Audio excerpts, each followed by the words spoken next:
बारात पहुंची गांव में। बारात को देखने के लिए जाते हो कि नहीं सब? कितना आनंद से जाते हो, बड़ा मजे लेके जाते हो कि आज बारात आई है गांव में, चलो बारात देखांगा। तो बारात जैसी बारात है, तो वो बारात में जो दूल्हा आया है दूल्हे जैसा दूल्हा है, बारात जैसी बारात है। अब दूल्हा का कोई सिंगिंग तो आएगा नहीं, पर सबके मन में था कि चलो रे अपना गांव बारात है, चला देख रहे। तो इनमें सब तो गया, छोरी पहले आ गई, इन्होंने गया, अपन भी देखा मेरा। वो बारात आने लगी, सब देखे। अब उनमें एक बेचारा 99 साल का बूढ़ा बासा था। उन्होंने कहा कि छोरा नौन, अपना गांव में बारात आई, हाँ तो आप सब बारात देखने जाओ। बारात देखे? अरे तो बेटा बारात तो हमने बहुत देखी रे।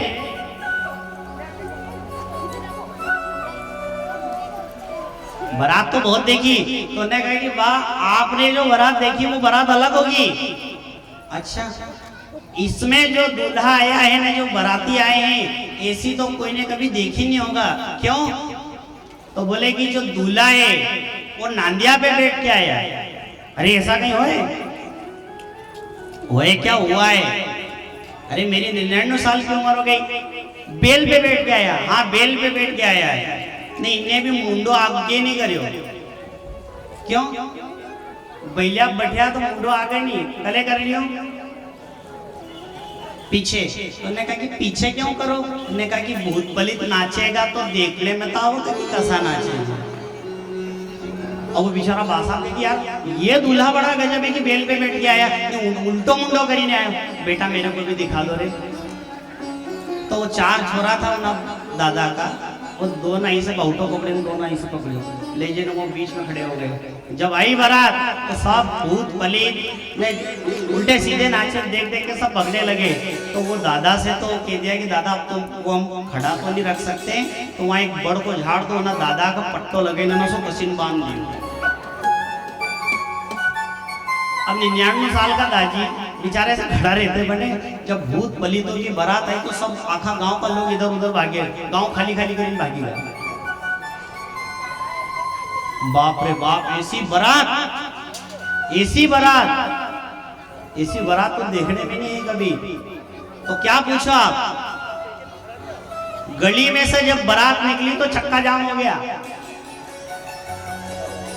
अब कोई ने पूछा कि क्यों चक्का जाम कैसे हो गया? कहीं गाड़ी नहीं, मोटर नहीं, रेल नहीं, कहीं तो था नहीं इनके, तो फिर चक्का जाम कैसे हो गया? उन्होंने कहा कि जब बारात आई थी तो गली ने अपना ठिपगांव जैसी थी, एक मोटो था जो भूत होकर बीच में जाइन फंसी हुई।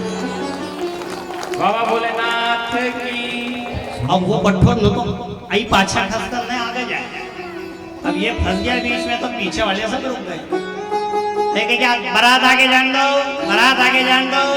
उन्होंने कहा कि साहब के पहले हिड़ो तो सही, ये फंस गया बीच में।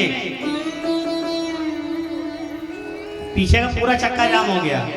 फिर थोड़ी दूर आगे गई बारात। उनमें से एक ने कहा कि रुको रे, रुको रुको। क्या हुआ? इनमें एक बाराती कम है। क्यों? अभी थोड़ी देर पहले तूफान आया था, आंधी आई थी, तो एक तो यो जाए, यो तो मोटो था जो से, पर इनमें एक दुबला पतला सा था। वो जोर का तूफान आया तो अगला गांव मिलियो, वो अगला गांव उना वक्त बराती को पकड़ी लाया बच्चा। ऐसे नाचे साहब। और जहां गुलाल उड़ता है वहां गुलाल नहीं, ताजे मुर्दे की भस्म उड़ी है। कानों में कुंडल नहीं पहने भोलेनाथ ने, बिच्छुओं को सजा लिया। गले में हार नहीं पहना है, नागराज को लपेट लिया। जैसे ही अंदर पहुंचे सबने कहा, पार्वती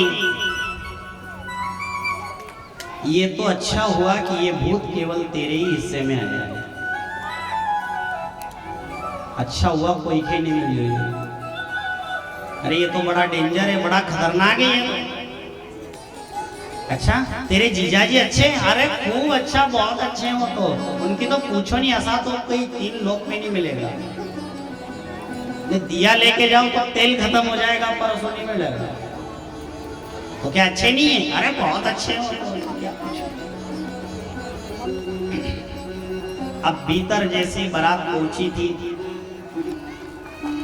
तो मैना जी आरती लेकर के और परछन के लिए आई। परछन के लिए आई, कपूर जलाया, आरती उतारी है बाबा भोलेनाथ की। कर्पूर गौरम करुणावतारम संसार सारम भुजगेन्द्रहारम सदा वसंतम हृदयारविंदे भवम भवानी सहितम नमामि। अब जो कपूर जलाया ने आरती करी तो गला में जो बाबो थो वो गला में उन्हें मारी एक फुसकार मारी के हाथ में की थाली नीचे गिर गई और महाराज सासू जी जो परछन के लिए आई थी वो हो गई बेहोश हो गई। अब सब गांव का लोग चर्चा करे तो दूल्हे राजा कहे क्यों बराती हो इन्हीं मम्मी जी का कही हो यार। जो गुल्लो जाए नवा छोरी मम्मी जी कहे पप्पा जी कहे अरे मम्मी जी के उठाओ यार क्या हो गया। पानी छिड़का खड़ा किया, ने कहा कि क्यों क्या हो? अरे वो तो खुशी में बेहोश हो गई।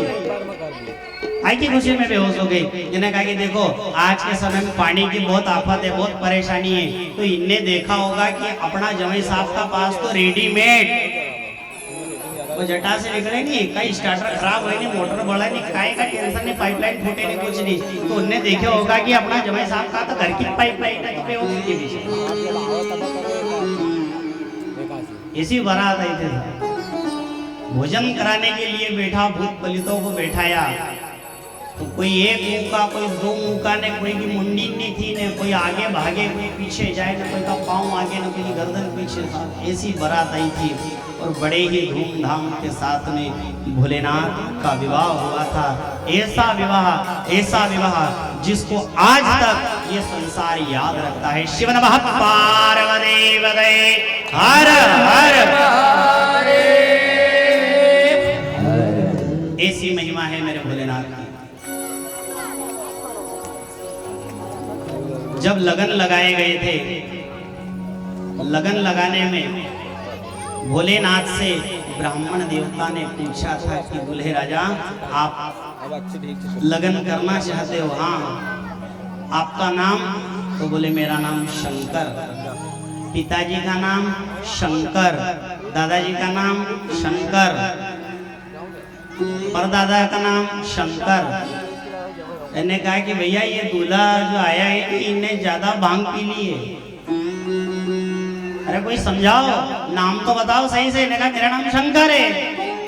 तो तुम्हारा नाम शंकर है, बाप का नाम शंकर, और दादा का नाम शंकर। इन्हें कहा कि देखो दूल्हे राजा लगीन लगाड़ने हुए तो सही साठ नाम बताओ, नहीं तो हमारा घर जाइए। मैं लगन नहीं लगाऊंगा। ये कहाँ का ऐसा दूल्हा है जो नाम नहीं सही से बताता। अब महाराज फिर पूछा चलो अब मैं सही बताऊंगा, बैठ जाओ, आपका लगन लगाना तो है हमारे। एक तो बड़ी मुश्किल से बारात आई है, कहाँ क्या झंझट से फंस के आए ने, कई गली में लोग फंस गए थे, तुम कह रहे हो घर जाएंगे, घर मत जाओ, बैठो आप। हाँ अब बताओ, हाथ में जल लो। आपका नाम शंकर, पिताजी का नाम शंकर, फिर शंकर, दादाजी का नाम फिर शंकर। तो वो ब्राह्मण देवता उठी ने घर जा गया कि मैं लगना करने लगो यहाँ तुम्हारे। जाने कहाँ का पागल दूल्हा आया है, तो समझता है भी इतनी बार समझाने के बाद भी। तो सबके सब चिढ़ने लगे कि भोलेनाथ ये आपने दूल्हे राजा आपने ये जो ब्राह्मण देवता था इनके घर भगा दिया, अब लगन कौन लगाएगा? इन्होंने कहा कि लगन वही लगाएगा जो गया है वो। अच्छा तो ये कैसे? तो गड़ा में से उतार दियो ना, बाबा के नीचे की जा लेने ऊपर। अब वो गया जहाँ पंडित जी जाने लगे थे घर, तो सामने इन्हें खड़ो हुए। पंडित जी ने साहब देखा उसको, देखते ही हाथ जोड़े ने दौड़ते आए, 120 की स्पीड से आए और आकर के बैठ करके मंत्र चालू कर दिया, ओम मंगलम भगवान विष्णु, ओम मंगलम भगवान विष्णु। तो पार्वती जी ने कहा महाराज एक रोको ने तो बेचारो यहाँ जाके टेक मर जाए। शक्ति रखी है। अब इनमें बारी आती है कौन? नाई बामण अपना अपना नेक मांगने लागे। सेन साहब और भट्टियाणी है नी, नायण माए ना ब्राह्मणी दोई की दोई गई। नेक लेवांगा कि नेक लेंगे, बिना थोड़ी छोड़ेंगे। हाँ साहब नेक नेक लो। तो पार्वती जी के पास गई कि पार्वती हमको तो नेक चाहिए। तो पार्वती ने पूछा कि बताओ क्या चाहिए आपको नेक? ने कहा कि हमको तो कमर को कदरो चाहिए। तो देखो साहब नेक मांग रहे हैं, क्या चाहिए बोलो? कमर को कदरो। तो ने कहा कमर का कदरा दूं? हाँ नहीं नहीं एक काम कर बेटा, तू तो अपना गांव की छोरी है। हाँ गांव की छोरी है, थारा से थोड़ी लेवांगा। तो फिर तो पौना से लेवांगा। पावना जी आया बारात लेने, उनसे लेवांग कमर को कदरो। अच्छा जाओ तुम्हारा पावना जी से ले लो। और पावना जी का पास गया, पावना जी नेक दो, क्या चाहिए? कमर का कदरा। तो कमर को कदरो तो खोने साहब निकलियो, सवा हाथ को न दे दिए कि साहब कमर को कदरो। ये कमर का कदरा ताकि नाई बामण अपना अपना नेक मांगने लागे। तो किसी को काला नाग, किसी को बिच्छू देने लगा।